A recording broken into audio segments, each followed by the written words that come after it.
Hello, everyone. This is Tom Fox back with another episode, and you're in for a treat today because I'm in for a treat today. Number one, we have our first Red Raider on the podcast. So, as much as it pains me to say it, go Raiders. But we have John Brock, who's the author of The Great Ice Cream War of Summer 2016. He's also the marketing manager for Texas Tech University. So, John, first of all, welcome to the podcast. Thank you. Yeah, I appreciate you having me on, and I listen to the podcast on a regular basis. I really enjoy it. So, tell us about your day job, John. My day job is a marketing manager of Texas Tech University Press, and we're the book publishing arm of the university, but you would think it would just be scholarly academic books by professors, but we do everything from poetry to memoirs to short story collections. We do a little bit of everything. And I think a lot of people, when they hear university press, think it has to be an academic, scholarly type book to even be considered to be published.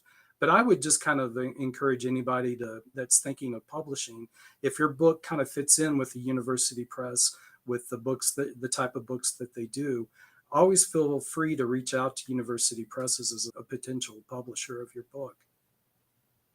So, let's start out with your book, The Great Ice Cream War of Summer 2016.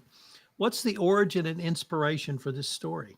I actually started it back in 2016. It was more of a kind of a short story idea, and I would just kind of work on it just when I had a chance. It wasn't like my serious project. It was just, I was going to a restaurant, and it was in a big shopping center. And as we got out of the car, I noticed there was a food truck just about 50 yards away from the restaurant. And in my mind, I was like, I would be really upset if I had this restaurant and a food truck had decided to park 50 yards away from my business. And this was 2016 up in Lubbock. Food trucks weren't all that common. You would see them at events and stuff like that, but just kind of out in the open, you would never really see a food truck. And so that was kind of the initial inspiration of the story. And when it started, I kind of had the idea that it would be more of a comical novel. But as I got more into it, it kind of grew a little bit more serious. I think I was trying to think of it as comedic and external terms where there'd be funny events and stuff like that. But it really kind of turned into an internal story, how the war wasn't really between the ice cream shop owner and the gelato food truck owner. It was more of just kind of an internal thing about how things change and yet how you really can't battle time. That's kind of an unwinnable war. So that was kind of how the story progressed and started. I love talking to writers about your writing process. I've written a lot of books. They're all in nonfiction around legal and regulatory compliance, business ethics, leadership, things like that.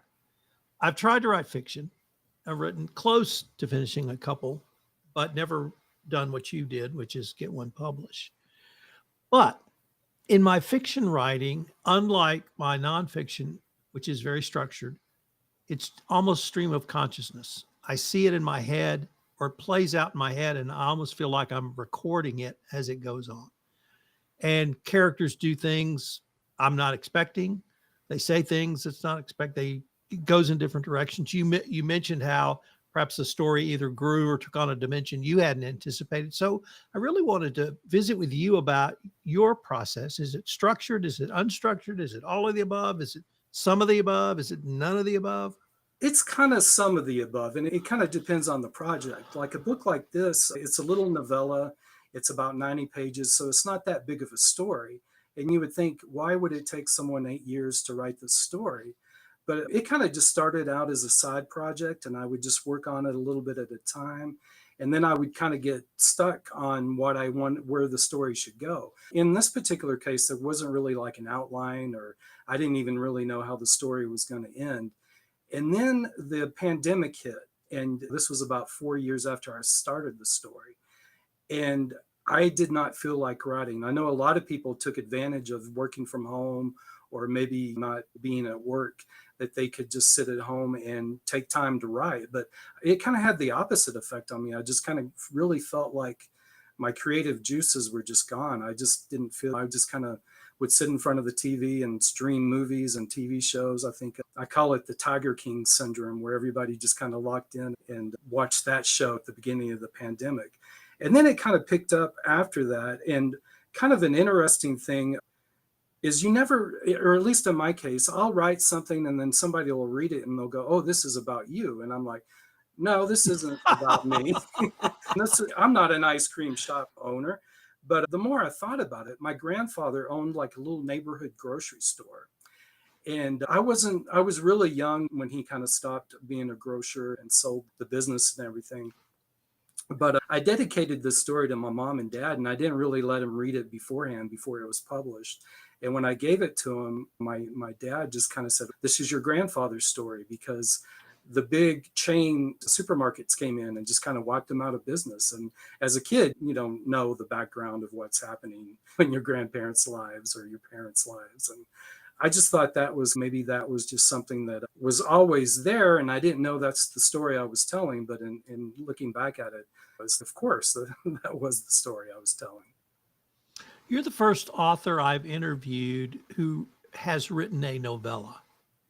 Can you explain to our audience what a novella is, how it fits between a short story and a novel, and why this form or format really lent itself to the story you wanted to tell, and maybe also the difference between it and a novel, how an author or writer can use that to their advantage? Yeah, I think a novella is really good for just telling stories that don't have the weight of taking on 280 pages or a full length novel story, because you can still tell a story in a novella. You can kind of have the three-act structure. A short story typically is not a three-act structure. It's more of just kind of a, here's what happened and maybe a little coda at the end.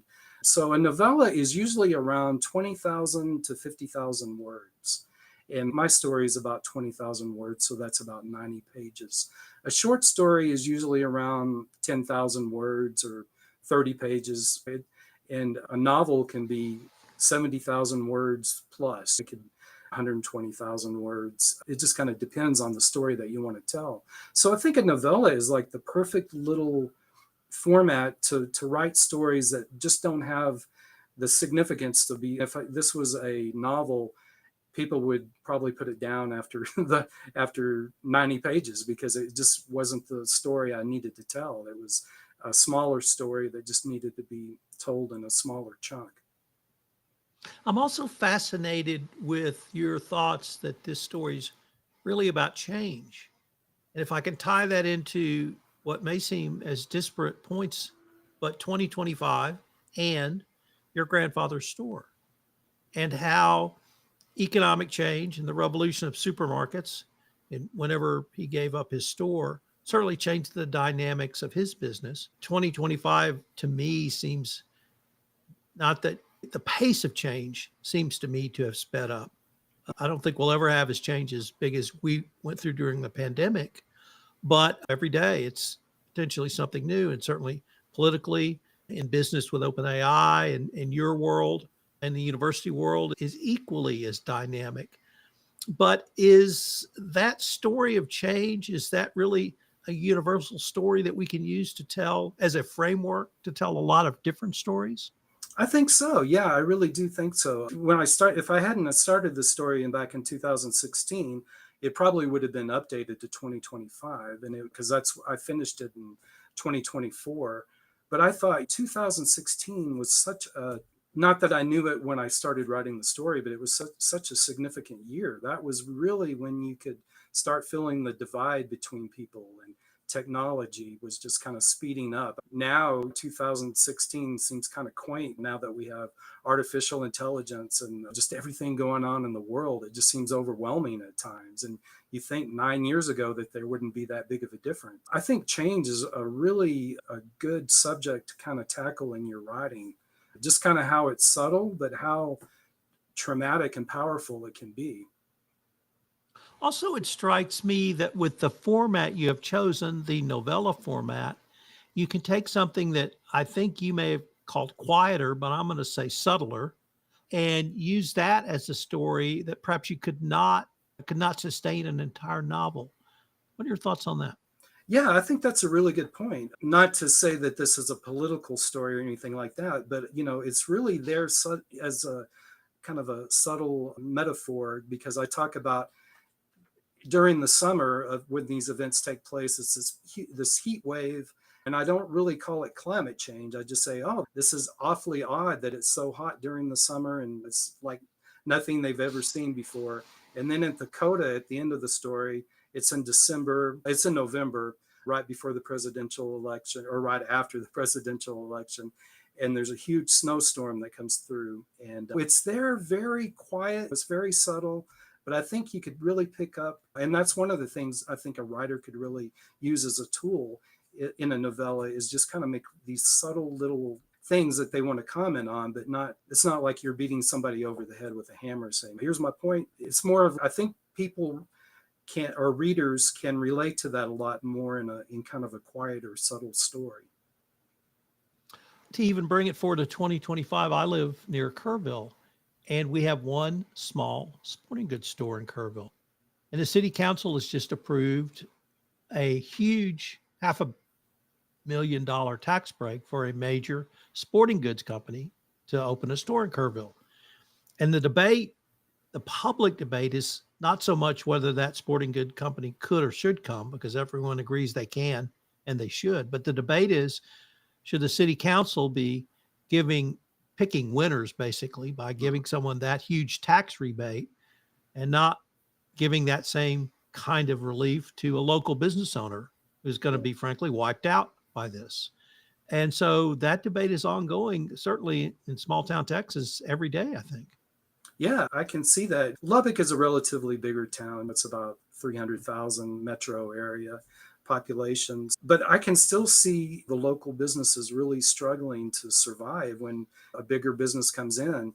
And it's not that I have an answer for it, that I'm like leaning one way or the other. When a big business comes in, that means more jobs for more people. And I can see that aspect of it. But I just really feel for local businesses that have to suffer and maybe potentially have to shut down just because they can't compete. It's an unfair competition in a way. So I can see both sides of the debate, and I wish I had an answer. I don't know what the answer is. If I did, maybe I wouldn't have to write a book about it or a novella.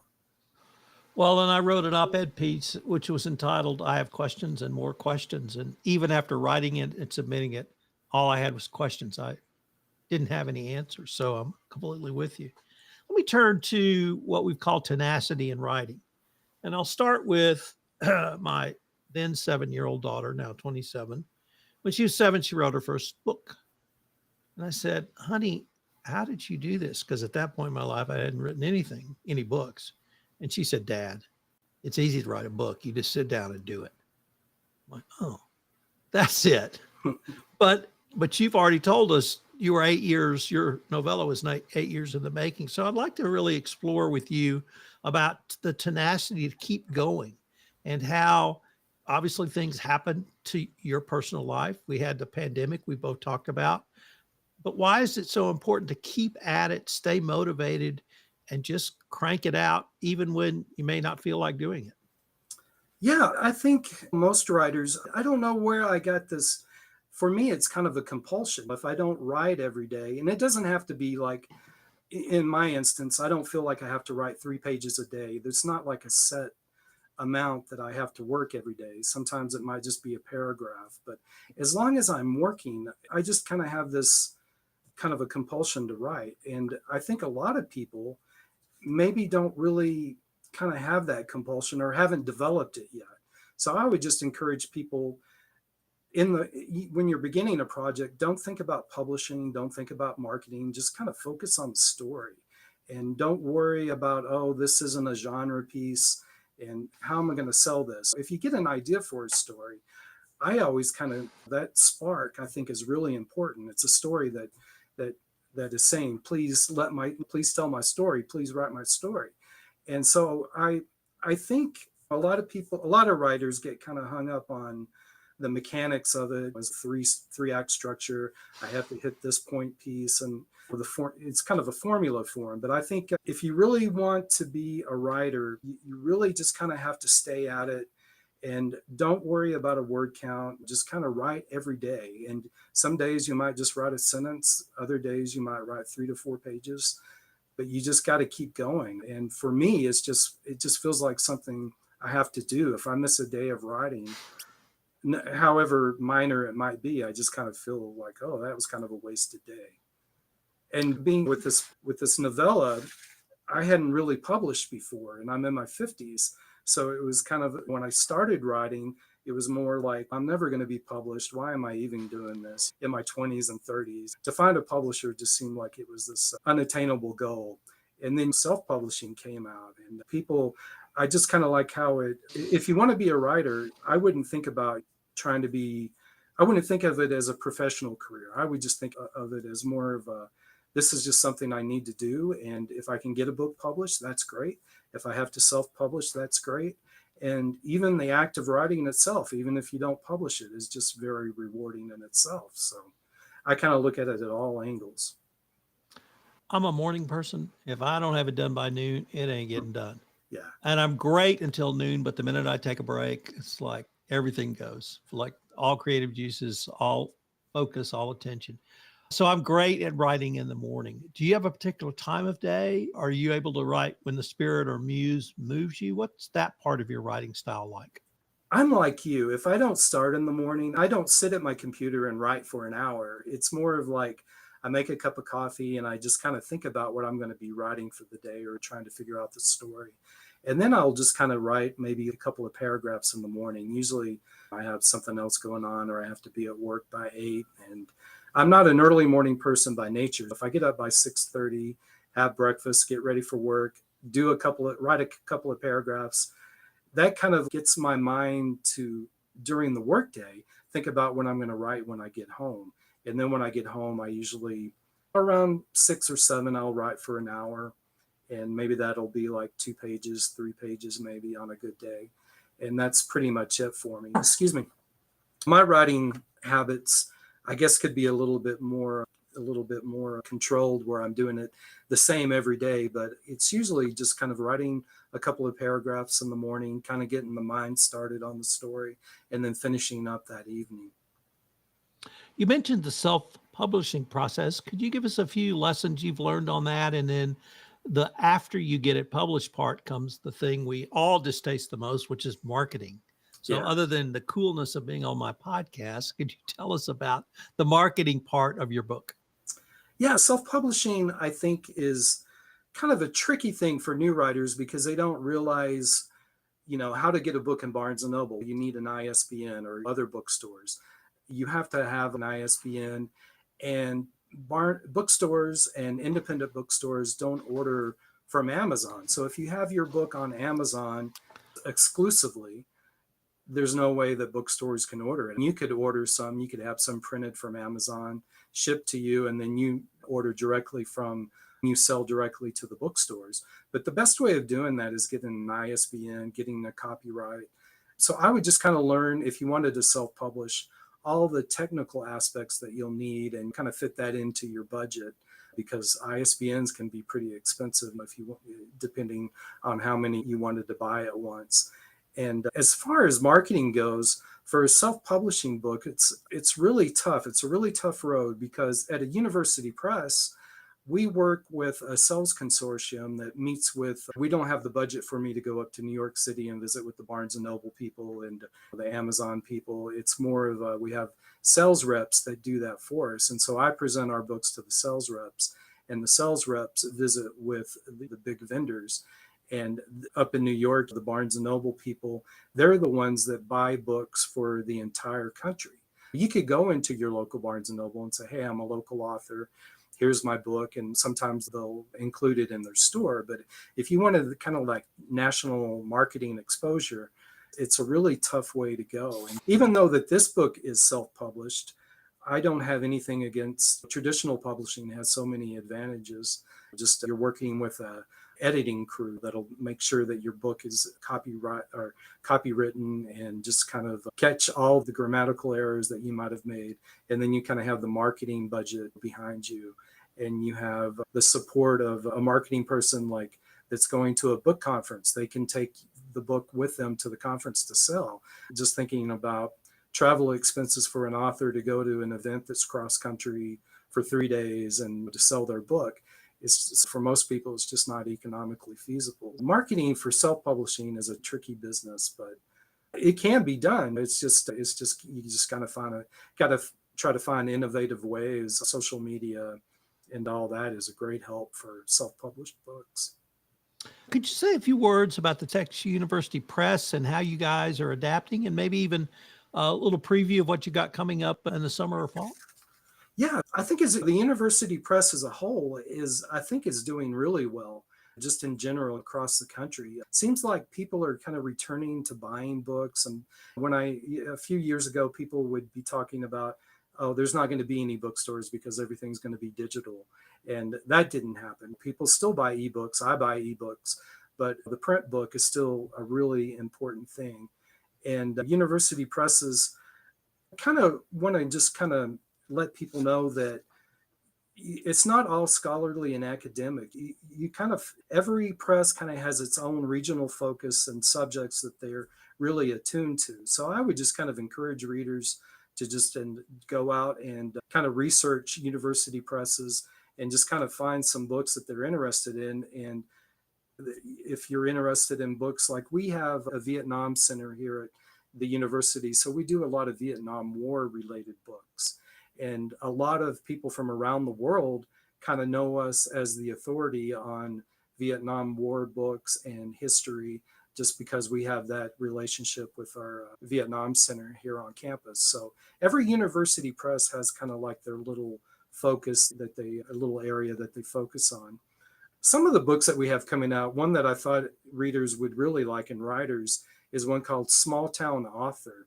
And this is by John Erickson. He's the author of the Hank the Cowdog series. And this is his memoir of becoming a writer. And it's kind of, he moved to New York City and kind of he thought that was the route he needed to go to become a writer, is to go to the big city and get that experience. But it wasn't, he just kind of realized that wasn't the type of author that he was. So he came back to his hometown up in the Panhandle and really started the Hank the Cowdog series. So that's a really good book that just recently came out. And then later on in the fall, we have a book called Daughter of a Song. And this is a memoir by Sarah Curtis. And she's the daughter of Sonny Curtis, the rock and roll of the Crickets, Buddy Holly and the Crickets. And he even wrote the theme song to the Mary Tyler Moore Show. So he's had a really interesting history from rock and roll to Hollywood to kind of the Texas musical scene. We're really excited about that book. John, unfortunately, we are near the end of our time for this episode. But before we leave, I wanted to ask you, if our listeners wanted to connect with you, find out more about your writing, certainly find out more about your book and how to get it, what would be the best place or places for them to go? Yeah, the best place to go to get my books are anywhere online, your preferred vendor. They're on Amazon and Barnes and Noble. I'll have a sell of the book on Ingram. You can go to Ingram Spark, and the discount code will be Hill Country Authors, and the book will be $2 off. It's a $9.95 regular price, so you can get it there at $7.95. And then on social media, I'm on Facebook and Instagram. Instagram is where I mainly kind of focus on my kind of author social medias. You can find me there at J.A. Brock Writes. John, this has been a great visit. Congratulations on getting the book published and your perseverance. And I hope we can continue this conversation. Sure. Thank you for having me.